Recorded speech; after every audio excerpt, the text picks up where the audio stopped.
All right, hold on. Tell us about it in a second. Oh, that's right. Radio. Just waiting for Facebook to connect.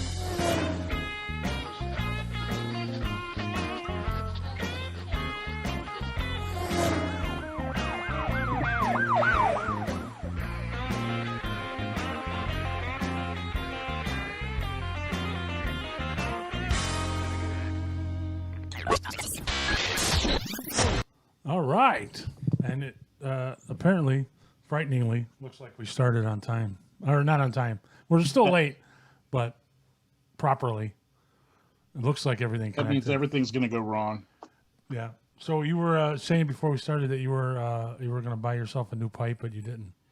And I Well, said you know how it is, man. It's because first of all you're an enabler, and second of all you're a good person, and but it's late at night and you're doing your thing. You're surfing the internet, you're watching TV a little bit, maybe you got a beer going on, and and for me, I eventually start looking at either hats, boats, or pipes. And last night I saw a post by Amu from over at Arlington Pipe Store, and she posted this beautiful pipe, which made me start looking at pipes. And I found this thing by Savinelli called a honey burl, and man, yeah. it's not that expensive. It's not even $150, but I shouldn't do it. But God, is it gorgeous? And it's finished on the inside with some kind of honey finish on the inside. I don't know why, but Savinelli's are good pipes, so I don't know. I was gonna do it, but I didn't do it. I just got somebody gave me about 4 or 5 pipes. What? Yeah. 2 of those are mine. You can have them. My sister has a friend who is kind of like one of these people who collects stuff. I don't mean that he's a collector. I mean that somebody dies, the family gives him some of the stuff. Somebody moves away, well, give it to Jeff, and he can find a home for it. He's one of these, one of those kind of people that just sort of is a magnet for all the stuff that people don't want. He could have a yard sale every week and probably make $1 million. And so I was out with him somewhere and I was smoking a pipe, and he's like, "Oh, I got some pipes somebody just gave me. I don't smoke them, if you want them." So there's like I think he gave me 5 pipes. One of them is a corncob pipe, but it's a really nice corncob pipe. I actually didn't know that there were. I just lost Bull. What did we do? We just lost Bull in the. It figures that something would happen like this, but all right. So he's. I'm sure he'll come back in a second, but the pipes he gave me, I didn't know there were. I had no idea that there was a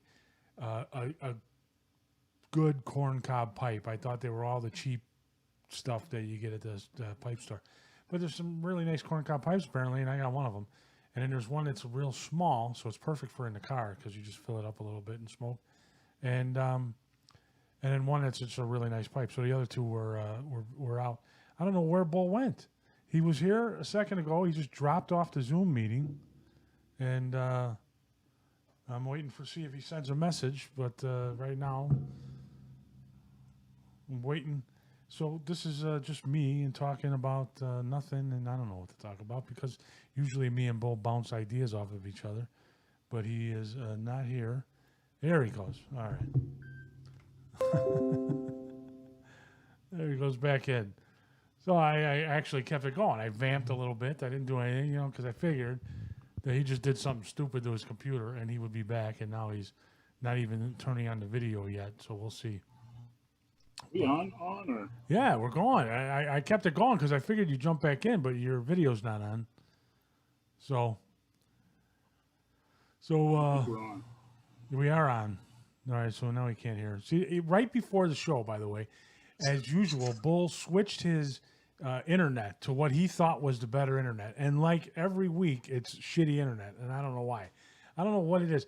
These guys got millions of dollars over there, and he can't put together a Wi-Fi system that would save his life. There he is. Yeah, we can see that. Yeah, it froze that way. Yeah. The bull's back. Well, what can I tell you, man? There's so many people using my Wi-Fi at home right now. Well, You know? do you know the password to your Wi-Fi? If you sign on your computer, you can, assuming you know the password, you can sign on and you can see how many people are using your internet. You should check it every I know once how in a many while people are using it. because some of your neighbors might All be using it, and there might be a lot of devices in your house that are not being used, or you can also just decide that you want people to get off the damn Wi-Fi when you want to do it, and just knock them off. And if they don't know the password, then they'll have to come back to you and ask to get back on. You can say, "Hold on a second, we're doing the podcast. I'll let you back in a minute." That's the way This it works. tech moment brought to you by Dave's Technical Services. If you got a problem, call Dave. It was How to Be a Father, signed Dave. That's right. So I think I'm finally learning how now that my kids are grown and they can move out and stuff. we, You know what I have not asked you this entire time? what's that? Why is this? How's the boy doing? Boy's doing good. We had dinner the other night. The problem is that we had my daughter moved out last week, and so I sort of organized a dinner by her house so that my son could go see her apartment because he was working, so he didn't help her move. So I told her, I said, we'll take you out to dinner. We'll go out to Moretti's, I think we did. We went, we saw her apartment, which, by the way, was amazingly clean for two 20-something girls, which really pissed me off. Have you... What? You gotta, What? you got to back up. Okay. I missed the whole beginning of that. I don't even know who we're talking about. All right, so my daughter moved out. My daughter got an apartment. Oh. And my son had to work the day she moved, so he hadn't seen her apartment. So I said, well, we'll have a family dinner on Sunday. We'll pick up my son. We'll go out. We'll see her apartment, and we'll go out to dinner somewhere around her apartment. So, like I was saying, they lived there for 10 days. And we picked her up, and we showed my son her apartment, and the apartment was amazingly clean. Her apartment was amazing. It doesn't matter. I put up... You should get like a little one of those on-air lights. Yeah. All right, but wait. Let me get back to this because this is serious. Now your kids have moved out occasionally and then moved back in or whatever. Have you gone to your like daughter's house and found it to be really clean and organized and neat, decorated nicely? Sorry. No. Yes, I did. No, I have not. Well, it really pissed me off when I went to my daughter's house. It's always awkward. Yeah. I'm like, wait a Like, minute. why weren't you this way at home? Yeah, you're 20 years old. You've never had a room this clean, let alone the entire place. So we went there. So we went out to Moretti's. Now, the thing about my son got promoted. He's now a sous chef in the bread department starting tomorrow. So, yeah, so he got promoted. So he's happy about that. But he's not happy about the fact. I mean, he's as much about this COVID thing as you are. He's worried as much as you are. Because I mean I can't fault him. If he gets sick or his girlfriend gets sick, they're both off work for a month, because they're going to have to quarantine. They might even shut down their bakery. Who knows? So they're very, very adamant about staying away from people and masks and stuff like that. Yeah, as they should be. Yeah. So I don't know. I am always amused by some of the things like when we talk about masks. I'm all for people should wear masks when they're near each other, but the people that wear the mask alone in their own car, that's a little much. I'm like, all right, you're an idiot. That might be a little much. I think I've seen some people like that, and I thought to myself, all right, you're taking it too far. But then the other day I went out and I threw and I went in someplace and I put the mask on. I went into Jewel. Put the mask on, came out, did my hand sanitizer and everything, and then just started the car and drove away. And I was driving along before I realized I still had my mask on. So Yeah. I think for a lot of people, My wife said the same thing. You know? My wife said the same thing, that she does that a lot where she just forgets it's on. And I guess intellectually I understand that. I cannot imagine it because I hate that fucking masks. And it I can always tell when it's on. It bugs the crap out of me. Yeah. It's like a fly Yeah. on my face. So It's like Alien. yeah. Try working out in one, man. I went to the gym the other day. Last Friday, I went to the gym, We should have theme and music for this. Every week we should have theme music for your workout stories. But go ahead. Go ahead. Sorry. yeah, we should. You should put together a little theme music. Okay. Workout with Chris. And now he froze again. Although that is a very good picture. If you can, we should clip that. It looks like you're giving an interview on CNN right there. So, Bull, yeah, we're gonna come up with some kind of theme music because every week Bull tells a story about how he works out at Swedish Covenant because he by himself in a gym with a workout guy who just comes up with crazy ass exercises just to see if he can do it. And we lost Bull again. Well, I don't know what we're gonna do. So now he's just gonna have to sign. There he is. All right. So Okay, so listen. Uh-huh. In my defense, they're putting new internet in the neighborhood. So, which one? The AT&T 1000 fiber crap? yeah. Oh, then we're coming over and doing it at your house. Can't wait. But all right, so go ahead. So you started to work out. Cue the theme music. You were telling a story. Yeah. Da-da-da, da-da-da.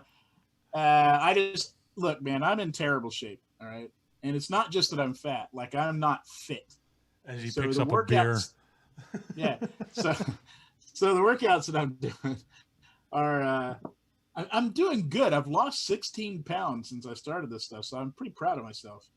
But when I work out, I get winded really fast, and I wear an N95 mask, and so that makes it like at some point I feel like I can't breathe, and I have to walk away. I walk off into the weight section because nobody's in there, and I just take it off, and I'm like, and then I come back and I keep going. But Friday was the first time I've worked out since I started this thing when I didn't stop halfway through and say I gotta take a minute. There you go. I worked completely through my workout on Friday. Well, that's good. It's hard, man. The exercises that I'm doing are they're meant to put your frame together, right? Like I'm not building muscle or anything. I'm like reconnecting your basic human frame, just the basic muscles. And so it's this weird combination of yoga and functional fitness and CrossFit and natural movement, or what's called animal movement. And so so visualize this. All right, I'm down on all fours, and I'm walking across the gym floor, and he says drop your butt down so you're all the way to the floor. So I'm like a hurt dog, and I'm moving one arm and one foot, and then the other arm and another foot like a turtle trying to go across the thing. And I got to tell you, that is one of the hardest exercises I've ever done in my life. I got to the end. He goes, "That's good," and I just fell down on the floor and I just laid there. I'm like, all the personal trainers are standing behind the one-way mirror, going, "I can't believe you got him to do it." Yeah. They don't use a mirror. They just stand there in front of me. They have no shame. They're like, "Oh my God, you are really fat. How do you do it?" Wow. Yeah, all the exercises hurt. All of them. They just hurt. They hurt so much. And then I come home and I've got shit to do, and I come home and I am out. I'm out. I come home and I take a nap and I'm done. I can't even push through it. Does your wife then have chores for you to do when you know you're really hurting bad and you need to take a nap? You're going to say, well, wait, before you do that, go clean out the entire yard. Go clean empty out the garage. Yeah. We just got a storage unit because we're having our basement redone. We got to move everything out somewhere.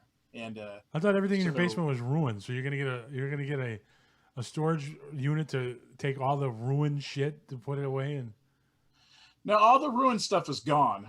There was stuff that survived, and so that's got to go out. And then a bunch of stuff went up to one of our spare bedrooms, which already had a bunch of crap in it. So, and we're like, enough of this crap. Let's just get it all moved out. And then it looks like, despite my COVID fears and everything, we may be helping out a relative who is in dire straits. So we may be letting somebody come in and use one of our spare rooms, even though they're going to be coming to us from Florida. So I'm like, you have to like walk through a gate of fire before you go in our house, right? And drink some bleach. They just got tested. And roll around in it too. I think you should get tested more than once, by the way, because remember, they don't show up. You should tell him he's got to stay in the bedroom for 2 or 3 days and then got to go get tested. And then once you get the results back from that test, once he's been there for 4 days with negative test, then he's okay to integrate into society. That's what we have to do at work. If you go to Tennessee or wherever these states are, I didn't look at the whole list. Tennessee was the only one that affected me. And so if you go to one of these states on our list, then you have to quarantine yourself for 5 days minimum. If you get a test after 5 days and the test comes back negative, then you can come back to work. Otherwise, you got to quarantine for 14 days. And if you don't, technically this is for everybody in the city of Chicago, but they obviously can't. Like if you decided not to quarantine yourself when you came back from Tennessee, they wouldn't know. But somebody like me, there's an actual fine. This could be like $7,000 or something like that if you don't do it. Holy crap! Yeah. Again, there's no way to enforce it unless you actually work for the city and they know where you go. App screwed again. Yeah, I got my first funny look the other day for not wearing a mask because I was just like, I needed to walk the dog. I walk a mile every day. And so I'm hopping out there and I go out and one of my neighbors goes, hey, like that, right? Like she does a little head tilt. She's like, hey, how are you? And I'm like, fine. I'm like, oh, crap. Well, and then she goes, they specify actually in the guidelines from the city and the state that you do not have to wear a mask when you're walking your dog by yourself. You know that, right? I mean, anybody who's telling you, I didn't read the guidelines. I don't care about the guidelines. Here's my guideline. I act as if I have the virus. Well, listen, hey, I behave. I have no problem with that, and I have no problem with anybody wearing a mask. Other than I'll make fun of you if you wear it in your car by yourself, but I have no problem with anybody wearing a mask and acting like you said, like they have the disease. My problem is when you inflict those beliefs on other people who are following the guidelines properly, and then give them crap about it. So if some lady coming up to you when you're walking your dog and making you feel bad for not wearing a mask, that pisses me off. Because you don't have. Oh, she didn't exactly come up to me. She was relatively cool, and so that first time she said hi, right? She may have just been saying hi, although it was kind of like the hi. Yeah. Now I'm a 300-pound, fat guy who's really short, so I look like a bowling ball of feet, and I was dressed like this, I look like I'd escaped. I look like if you saw me, you go, oh crap, who let him out, right? Yeah. So I can understand her point of view a little bit, but when I came back by her house, she was sitting on, I guess, her getting some work done. She's sitting on a pile of lumber talking on the phone, and her back was to the sidewalk. And I heard her go, yeah, this is the fourth person without a mask. And I'm like, oh, that was me. Man, crap. Yeah, see, so that kind of ticks me off. If you're out walking by yourself, you don't have to wear a mask. But you know what? I was glad because I think I should be wearing a mask. Well, but I think these didn't say anything to me. I think these mask shaming people are really annoying, and they're really.